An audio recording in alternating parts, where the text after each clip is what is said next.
ever felt like getting enough quality sleep was just not an option for you? You know it's important to get enough sleep, and yet it's the easiest thing to let slide when life gets chaotic. Perhaps your spouse is gone and your kids seem to need you all day, and the only time you have to yourself is those precious hours after the kids have gone to bed. And so you stay up a little too late.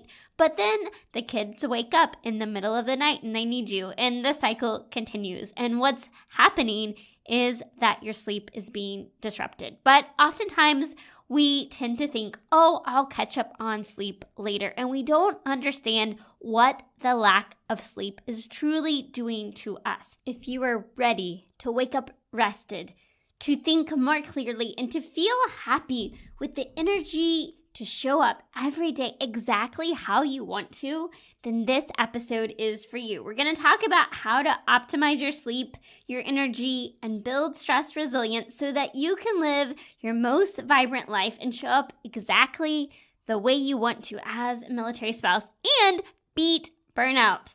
You ready? Then let's dive into the show. You, my friend, were made for more. More than the managing of schedules, keeping up with kiddos, and holding down the home front. Welcome to the MilSpouse Mastermind Show, the podcast that empowers you to get unstuck and craft a life with more meaning and less overwhelm. I'm your host, Christine, seasoned military spouse, mom of 3, and your guide to designing a life you love and growing a purpose-fueled business as a military spouse. I believe you have something valuable to offer, and when you pursue the things that light your heart on fire, you trade frustration for fulfillment and isolation for a life of impact. It's time to discover who you are meant to be, because together we can change the world.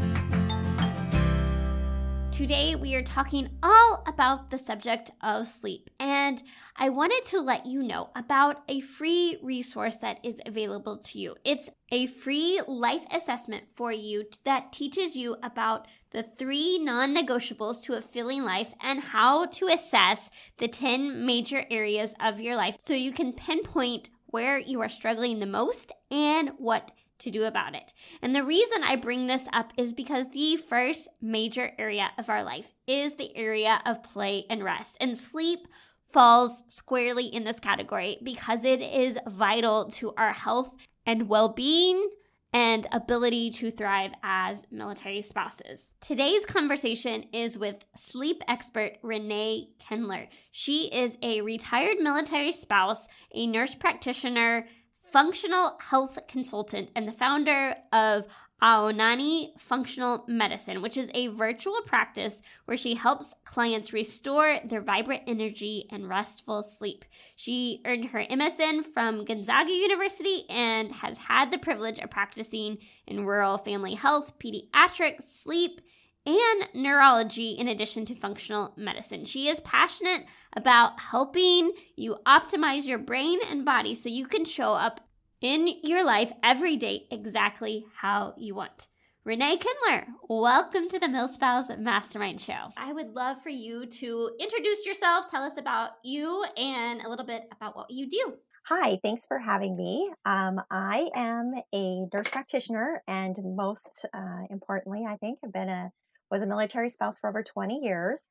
And I have found my way into focusing on, I specialize in energy and sleep, in particular for women. And I have a special interest in helping when I saw recently some recent deployments in the area I'm at and recalled one of the biggest struggles for me was around sleep during those times. And I think it applies for people whose maybe husbands just travel more or are in the military. And sleep underlies so much of our foundation. So I really like to just help women optimize their brain and body in general. And that starts with sleep for a lot of people a lot of the time. And there's a lot of different aspects that can go into that. For sure. I know a lot of us would love to get better sleep at night. I would love, before we get into, because we're going to talk about how we can support our bodies and sleep better, but I would love for you to just tell a little bit about your story, your life, and what becoming a military spouse was like, what that journey was like for you. Well, I've been married for over 30 years. And initially, my husband was in the service. And so we've lived in multiple different places. And he traveled a lot in his career, or was away from home a lot. And I did, had an undergraduate degree where I think I shared I went to multiple schools to achieve that. Took me a little bit longer because of changing and transferring, but was able to stick with that.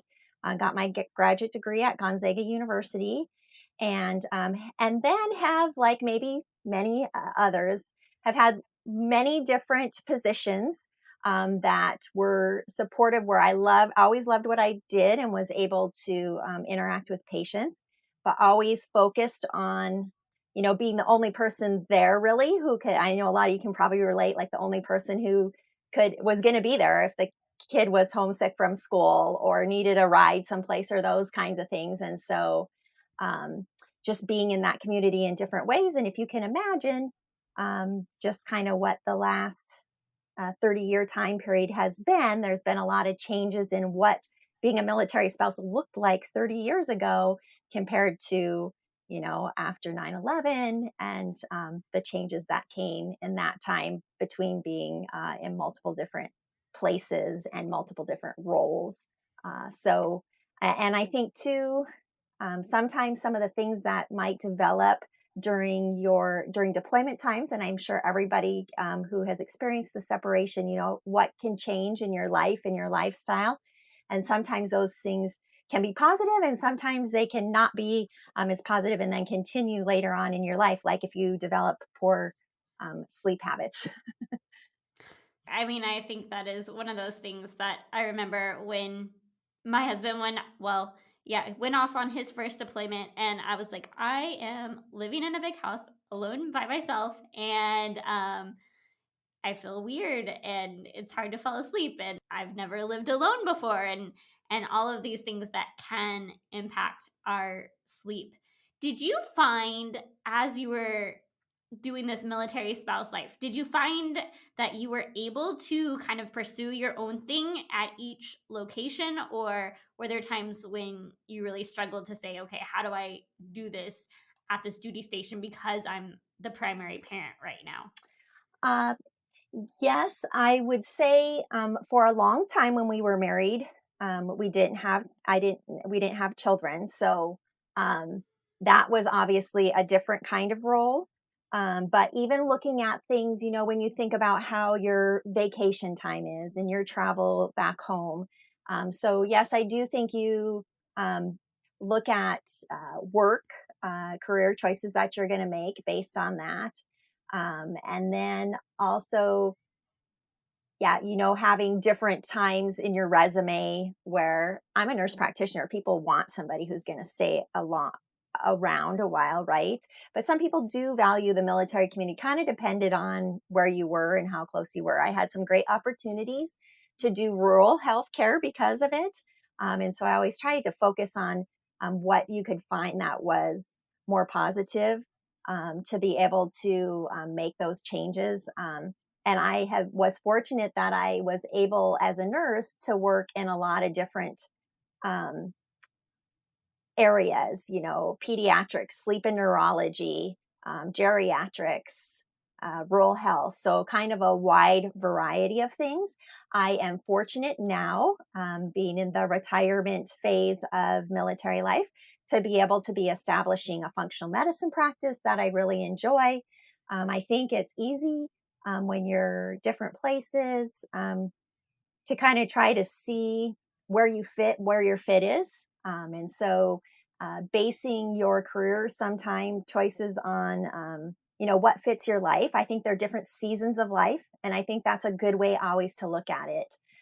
You have a season of life when this fits really well for you, and a season of life where this might fit really well for you. And so, not always just looking at it as like, this is what I'm going to do this way forever, if it wasn't your most favorite thing to do, or you knew this was going to be a temporary situation. I find a lot of people, just being very upfront with them initially is helpful for that, I think.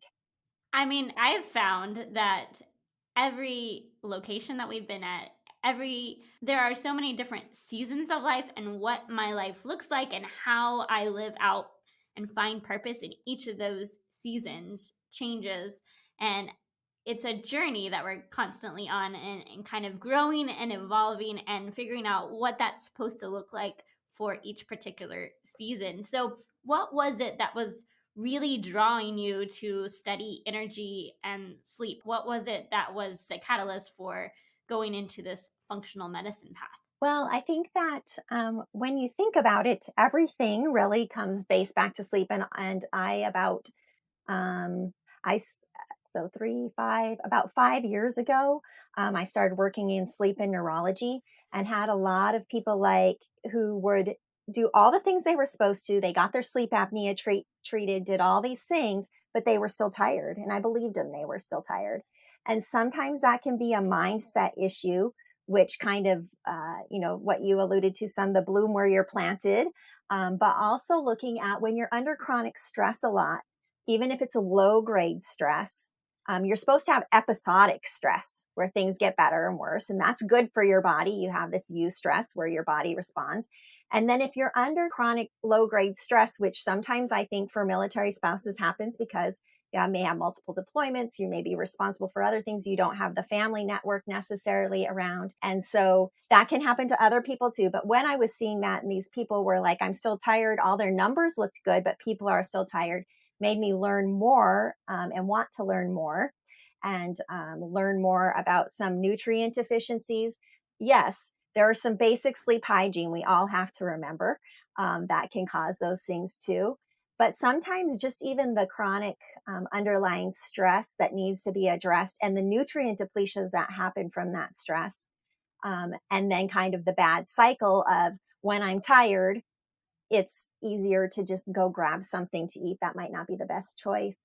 And helping people to figure out what those root causes of those sleep issues are. Is there a spike in cortisol at night that's interfering with your blood sugar? And seeing people change their lives based on that is pretty amazing. And then trying to think about, well, how could we prevent some of these things from happening? And I think in the military community, that's one of the things I think about is like what kind of recognition things could happen that might be contributing to why you're not sleeping or why you developed the poor sleep habit earlier in life that now is plaguing you. And it's a lot harder to deal with everything. I mean, think about when you wake up rested, how your day looks compared to when you haven't slept well. And depending on your age, it may take more than one night of poor sleep. But as time goes on, sleep is when we rest and recover, when our body rejuvenates, when it takes care of some of those rogue cells and different things that happen.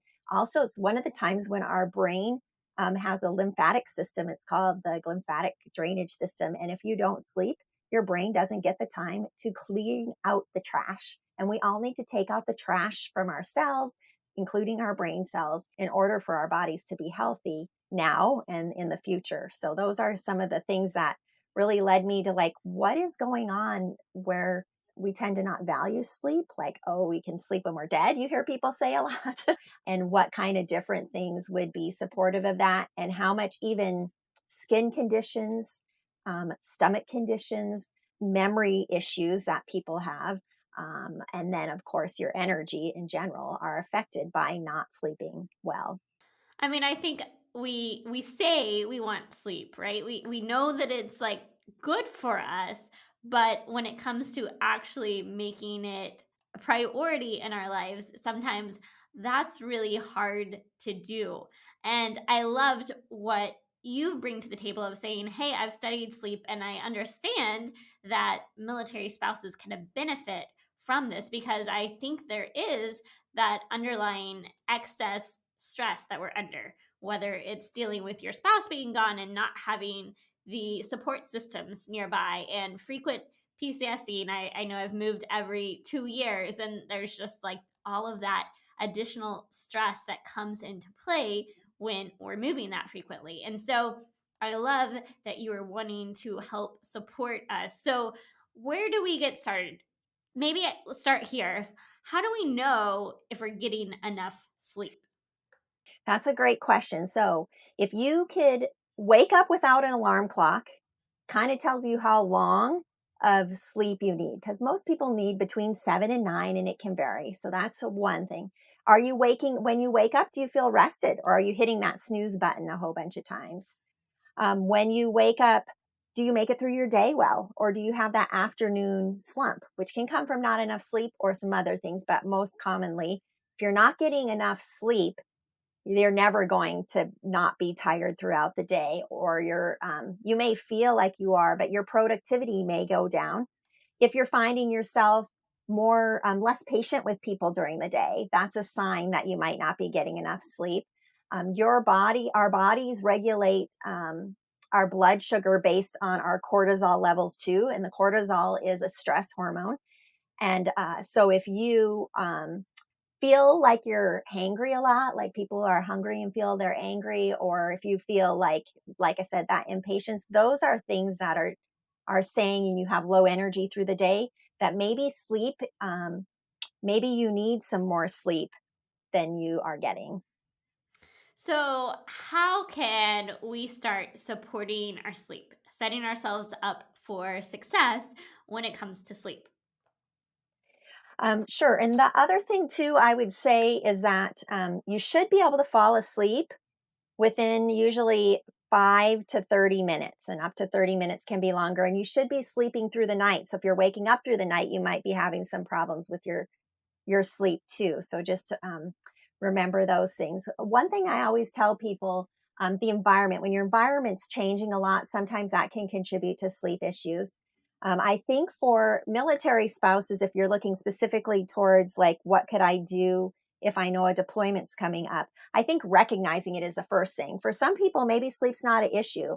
Myself, I often found that I would miss my sleep bus initially because I just didn't want to go to bed. That was a quiet time of the day. You know, normally when you're busy and doing things, there might be lots of times when your spouse isn't around or your mind is busy doing things or you're doing activities, but it's really quiet and you're alone when it's time to go to bed.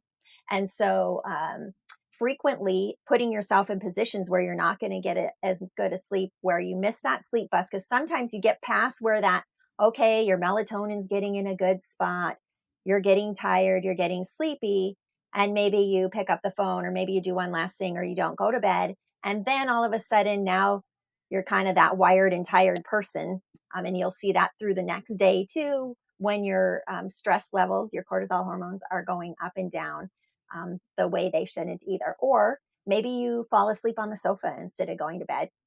And then that sets you up for poor sleep. So, setting an alarm so that you know, okay, it's time for me to start getting ready to bed. Maybe you have a deal with yourself. The first 2 nights, I'm going to sleep on the sofa, or I'm going to do this because that feels better for me. But I know I need to ease myself and get back into bed by this time. Sometime, by this number of days, sometimes that can be helpful for people too. But even just sitting in your room, and like, I think a lot of times I generally recommend people don't keep their cell phones in their rooms.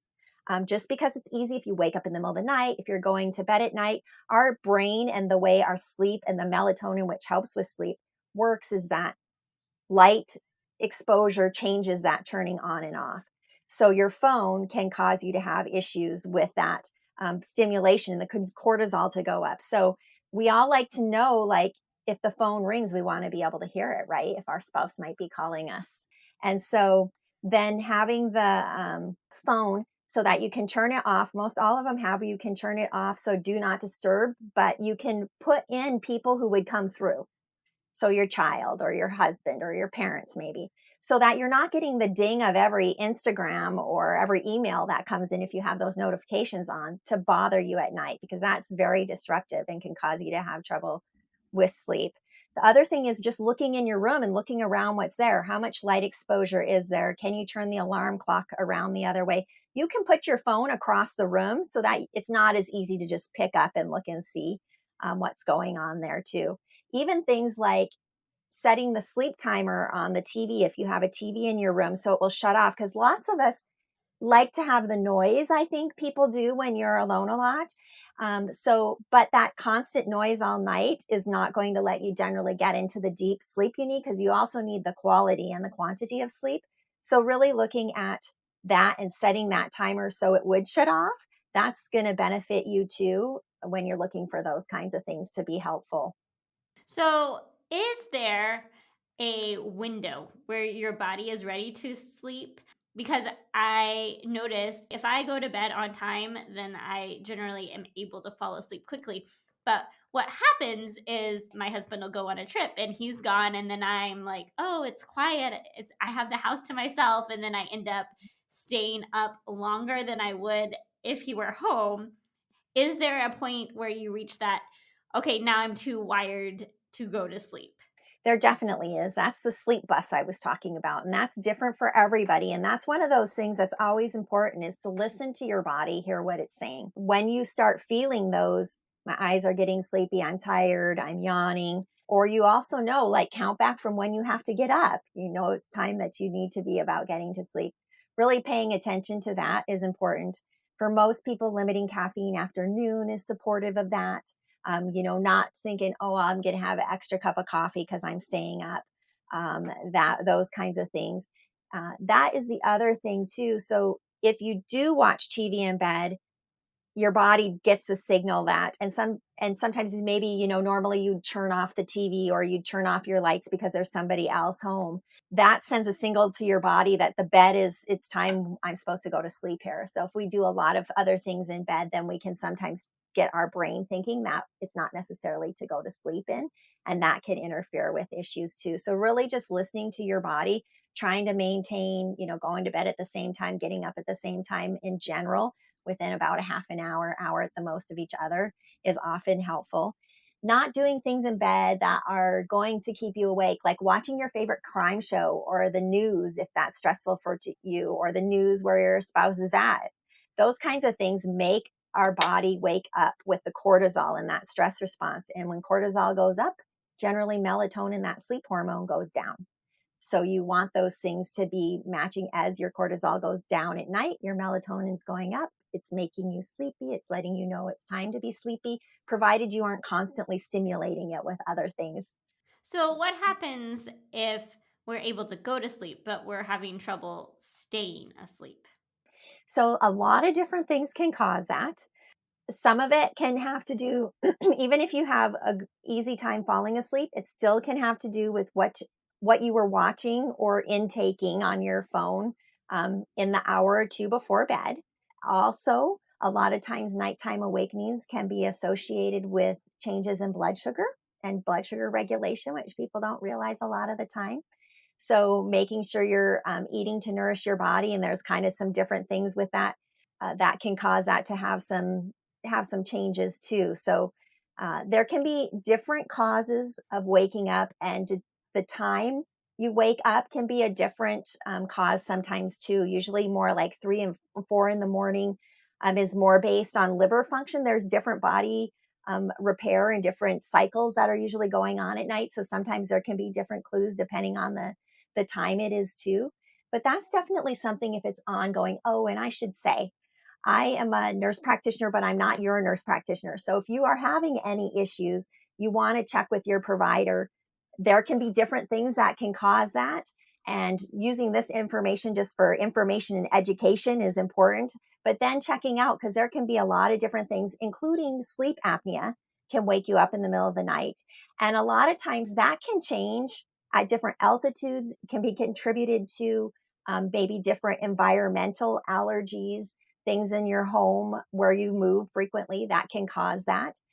Also, if your mind is not shutting down, doing mindfulness during the day or meditation, exercising earlier in the day, those kinds of things actually affect our sleep later in the day or later at night too. So that can be, those kinds of things can be part of what's contributing to those nighttime awakenings. And you always want to, if you're snorer, you wake up not feeling rested, but you're getting 7, 8 hours of sleep, you're waking up with a dry mouth, you're waking up kind of trying to catch your breath. Those are things. But even getting up to go to the bathroom at night, having restless legs, there's a lot of things that can actually be attributed to poor oxygenation at night when you're sleeping.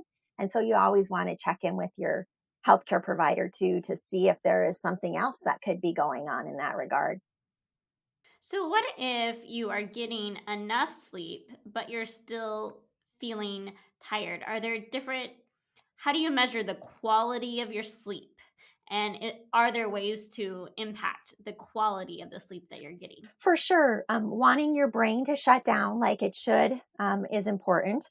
Some people use alcohol to help them fall asleep or relax, especially if they're in a stressful situation. And what happens is a lot of times that helps people sleep, but then they have a rebound reaction, and that can be something that wakes people up. You can have nutrient deficiencies that can impact your quality of sleep. You can have noise. If you're having noise a lot, can impact your sleep. There are some ways to measure that.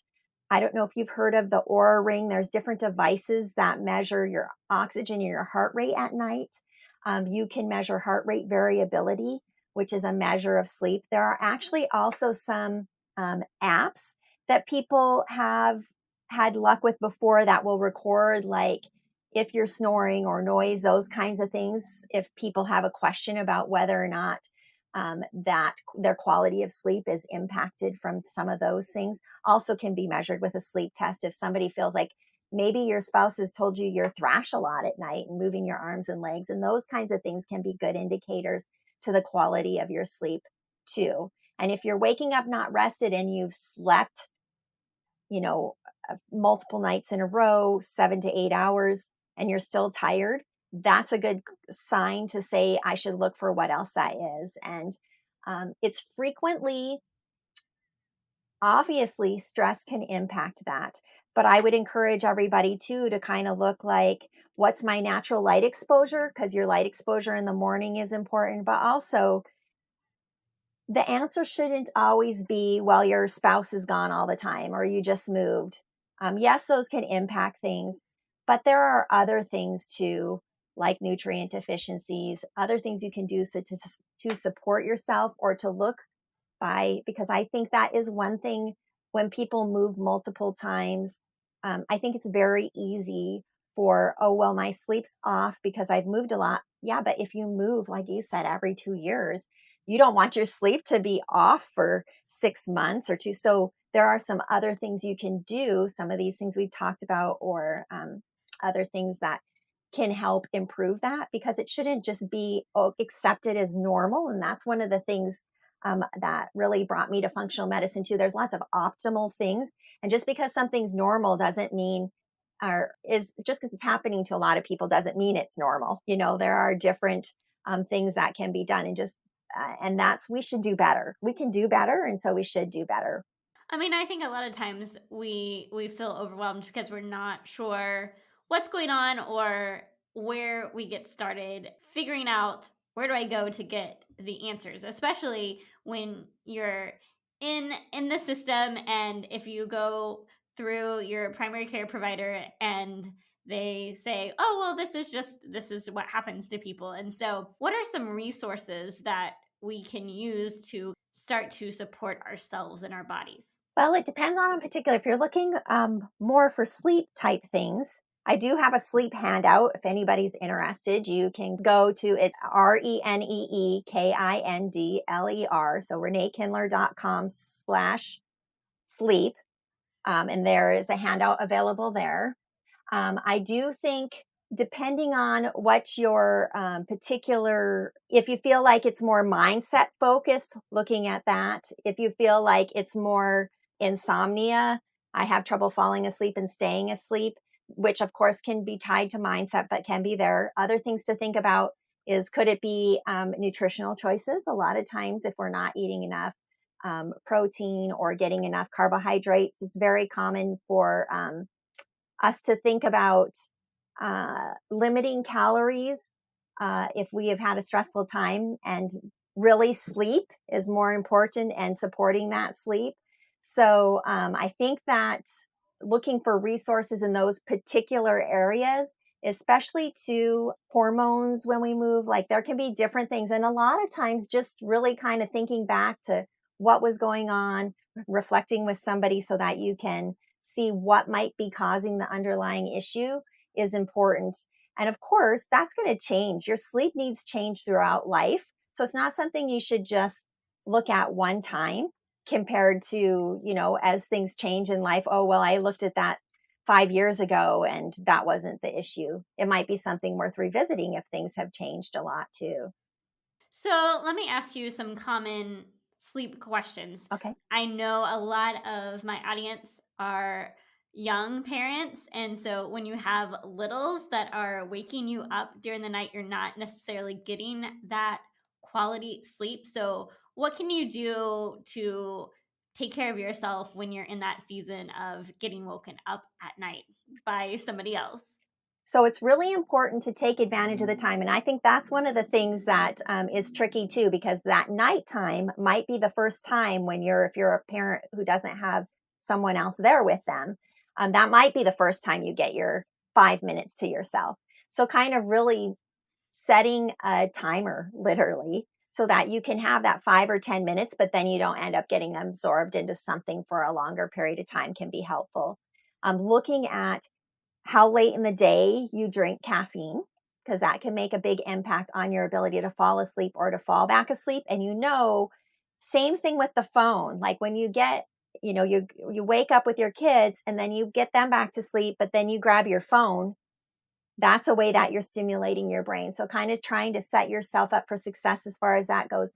Don't flip on lights. Most of us know, you don't want to wake up the kids, so you won't. But even in your room, use night lights there's motion detected ones. That's usually what I recommend. And then also there are amber colored light bulbs. So you can have those in your bedroom or in your night lights to help keep things lower down, low key. So hopefully you're going to get to go back to sleep, taking advantage of making sure you are eating to nourish your body nutritionally, because having those nutrients there so that you can make all the great neurotransmitters we want to and have the best backup for those nights you can't get good sleep is important. And I always encourage people, if you really have a child who is waking up, that should happen, when they're sick or they have a nightmare on occasion. Once they get past a year, you really shouldn't be have to get up as often with them. So you really want to see if there's something that they need to have addressed too. And then the old adage, which I know sometimes is really hard, but sleep when they sleep, especially when they're really little, if there's any way you can, even if that's 5 or 10 minutes. And in general, people shouldn't need to nap all the time. The exception to that, I would say, for a lot is if you are not getting the amount of sleep at night that you need to stay rested, then setting up that nap and being aware of, again, setting a timer, because if you sleep too long, then you're probably going to have trouble going to sleep at night. So when the kiddos are in bed, now you're kind of jazzed up and ready to go and excited you have a few minutes to yourself, right? And so you might pull your phone out or get involved in a good book, which is good, but you have to balance that. Sometimes trading off. So if you've had several nights where you're not getting good sleep, being able to maybe say, hey, could you take my kids for half an hour today? I'm going to take a nap and I'll take yours, kind of having those things in mind so that you can get that support in that way, and reaching out can be helpful, a helpful option. Or even sometimes maybe if it's an option for you, I know this can be a challenge for military spouses, mommies or daddies who are the ones who are helping, but to hire a babysitter even for that time, making sure if it's at all possible, just doing things to help with your mindset, because that's going to help your sleep. You can involve the kids sometimes in some gentle stretching. Some people, do little workouts and have something right there for the kiddos. And some kiddos are, doing the workouts right along with them. Those kinds of things so that they're getting that involvement too. And you can still do some of those things so that then you're likely when you fall asleep to get into a deep sleep more quickly, hopefully, or a more restorative sleep at least more quickly. Those would be some things that you could try to combat those less hours and the broken sleep that sometimes is part of being parent. Do you have any tips for falling back to sleep? So if your kid is woken you up and then they go back down, and then all of a sudden your brain has already turned on and it's like thinking, and even if you don't pick up your phone, sometimes it can be challenging to fall back asleep. Do you have any tips for how to help that? So keeping the lights down. Then also, for a lot of people, some targeted breathing is helpful. If you are thinking about your breath and breathing, a lot of times it's harder for those thoughts to come back in that would keep you skipping to the next thing of what you need to do tomorrow or how you're not getting any sleep. There's multiple different kinds of deep breathing techniques. Some are just maybe in general, taking a deep breath, you want your exhale to be longer than your inhale in general. There's something called box breathing that some people find helpful. So think of a box and you're breathing in, and actually it'll be a little bit skewed box because you're going to exhale more for a longer period of time. So maybe just counting to 4, holding your breath for 3 or 4, then exhaling for 6 to 8, and then taking a break there for a minute or a second or two, count 1, 2, and then again, deep breath. Also, if anybody has like the Headspace, Calm apps, those are 2 options. The Aura Ring actually has an explore portion on it, and actually, it is getting your phone out. So I always tell people you have to be careful with that. But you can pop that button, and you can maybe leave it up at night. So all you're doing is popping that and have your phone on the night shift screen, so there's not as much blue light. Then it takes you through a quick little sleep meditation where you don't even have to think about it. Sometimes that's helpful. But if you do find yourself in bed for more than generally 10, 15 minutes and you can't fall back to sleep, it's often helpful to get up, walk around the house, maybe get a drink of water. Don't get involved in something that's going to stimulate your brain. But sometimes to break that cycle and be like, okay, stop, I'm going to do this now. Helps if you just get out of bed for a second and then come back to bed and lay down. Sometimes that can be helpful too. I think those are really good because I have definitely used the Headspace Go Back to Sleep app before, and that has helped definitely. I would love your thoughts on shift work because I know that several families have somebody that is either on a night shift or they're on a rotating shift or their schedule is changing. And so, two-part question. Number one, if you are the active duty member and your sleep is having to continually shift, how can you support your sleep? And then part two of that question would be, if you are the spouse, I know there's the tendency, well, my spouse had to change their shift, so then I kind of like stay up later so I can spend time with them. And how can both parties really give themselves the best sleep possible? Yeah. And so that's always, shift work is always a tricky situation. We need people to do shift work. Our bodies have a natural circadian rhythm, and retraining that circadian rhythm is tricky. And doing it all the time is definitely problematic. In general, for people who do shift work where they can just stay, they might do 5 nights and then they have 2 days off. Honestly, it's better to just stay in that night shift now. That doesn't necessarily work for life very well. And then a lot of people, and I think in the military for sure, have where they will rotate, morning, evening, nights. And that's actually one of the hardest things for your body than just working a night shift. Same things, trying to get light exposure when you can is helpful, like natural light exposure. A lot of people find help from like night light boxes or night lights that have a lumen to them of at least 10,000, where they're getting that light exposure if their daytime is switched with night. The other thing some people find helpful, and I find this to be an individual thing, so people always want to try it out, is there are some studies showing that eating at night is challenging for your body, whether or not that's your daytime or your nighttime. So sometimes limiting the amounts or making sure maybe you eat right first when you get up, and then maybe before you're going to bed when you're spacing your meals, instead of having your lunch at lunchtime, Now, of course, you have to have a body that's able to regulate its blood sugars that way. So that's an individual thing you want to be careful and make sure you don't have other issues going on. But that's something some people find helpful, especially if they're doing rotating shifts, trying to actually eat around the same times. It can help with your digestion for some people too, because your body is set to like put out enzymes at certain times so that it can break down your food and absorb the nutrients. And it's very challenging and confusing to our bodies if that's different all the time. So trying to that'd be one thing if you can keep your meals about the same time, and especially your caffeine intake. And sometimes that can happen or not to the same times, or at least trying to say, okay, I'm always going to try to stop my last caffeine 8 to 10 hours before I would be going to bed.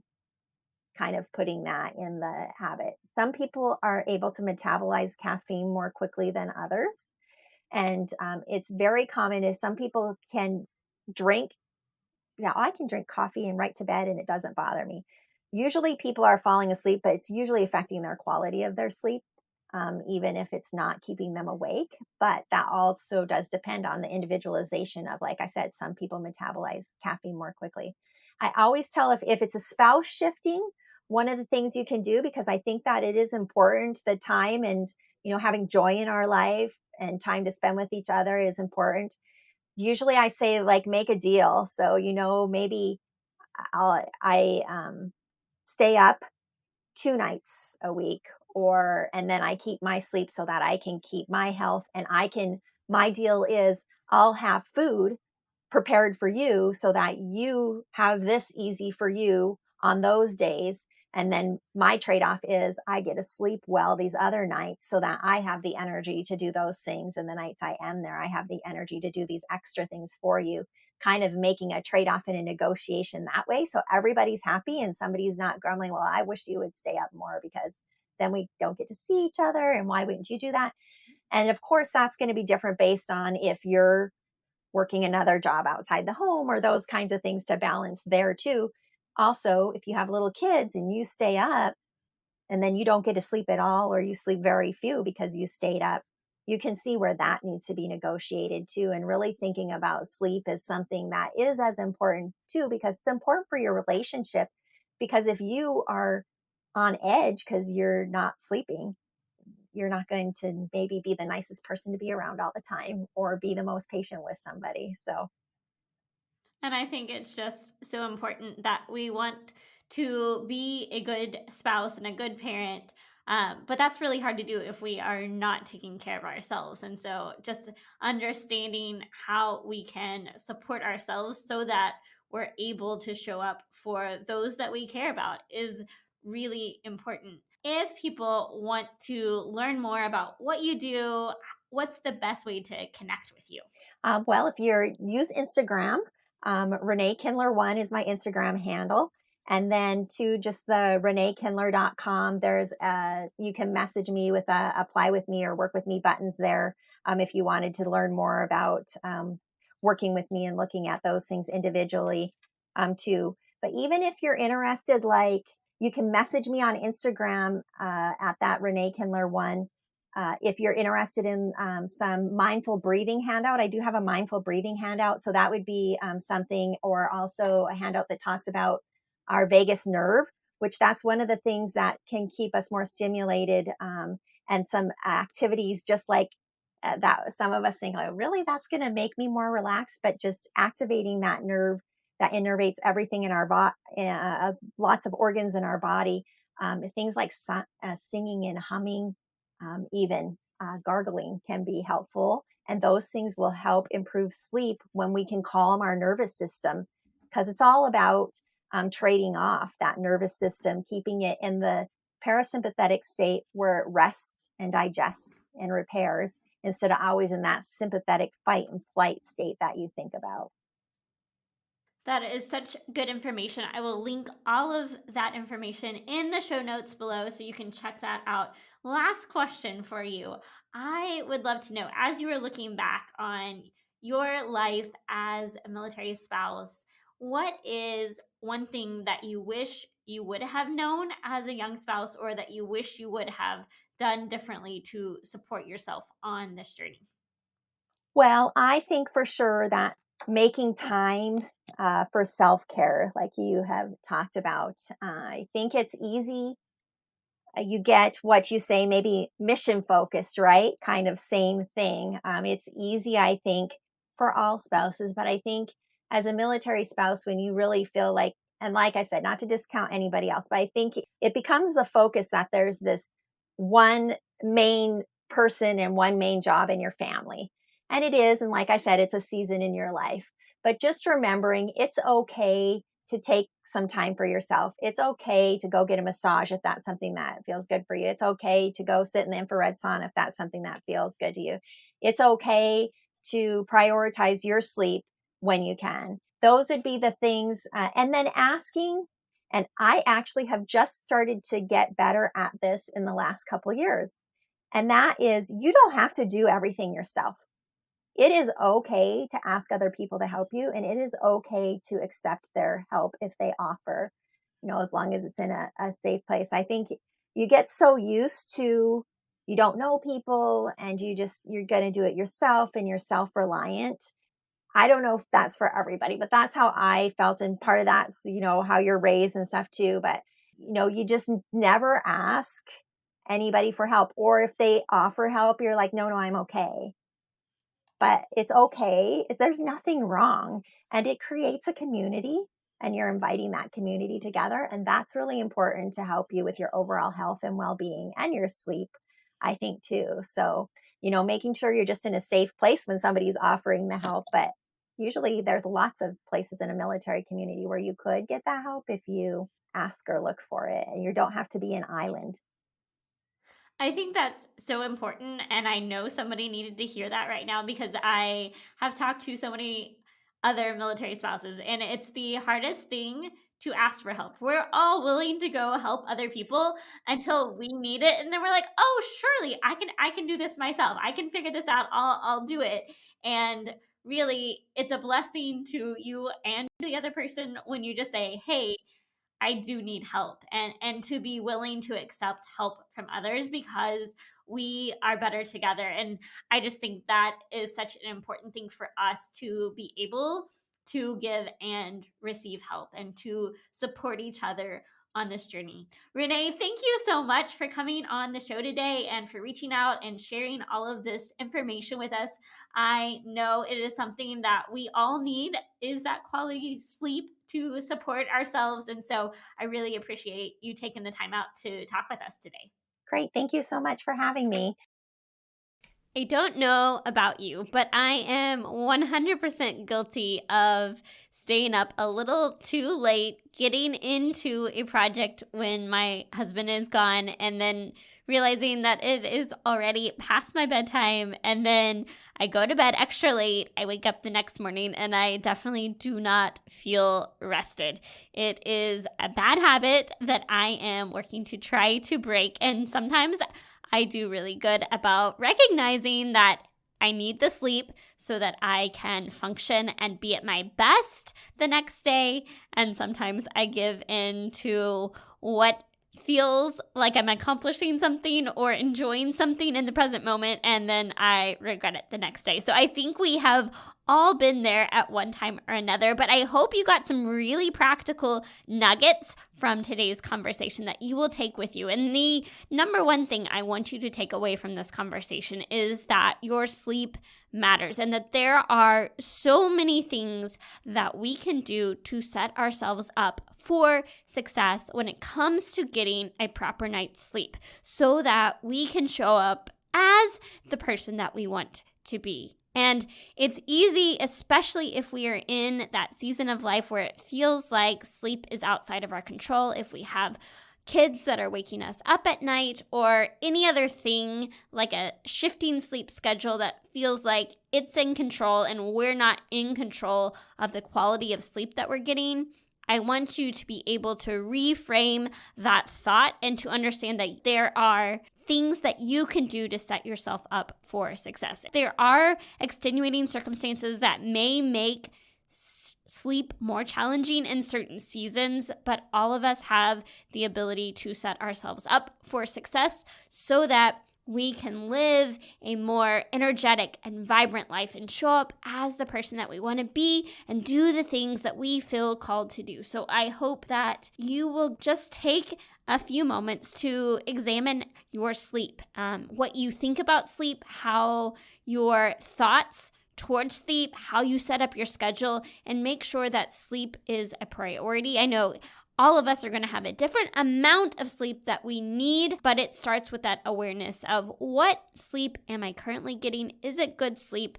Are there things I can do to support my sleep? Because we have to take that time for rest. We have to take that time to restore our souls so that we can live the life we were intended to live. If you have not yet downloaded that Growth Wheel Life Assessment, please go do that, because that is a good visual representation of how our lives function and what we have to do to fuel and fill ourselves so that we are able to pour out and care for those in our life, so that we are able to live a life of purpose. Because if we are completely burnt out, if our cup is empty, we will have nothing to give, and we will not be happy with the way that our life looks, the way that we feel, the way that we interact with others, the way that we wake up in the morning. So let this just be an encouragement to you to make sure that you get some sleep and take care of yourself so that you are fueling and filling yourself. All right, friends, have an amazing week. I will see you back here next week on the MilSpouse Mastermind Show. Until then, may you live filled, fueled, and full of joy. Hey friend, before you go, the MilSpouse Mastermind community is here to help you thrive as a military spouse. Figure out what lights your heart on fire and equip you to create a life of impact. You can have an incredible impact simply by heading over to iTunes to subscribe and leave a review. And if today's episode was meaningful to you, I know it will be for others too. Spread the word by taking a screenshot of this episode and share it to your stories so we can continue to reach more people, change more lives, and shift the way that military spouses look at life. Because we are better together, and together we can change the world. Let's do it.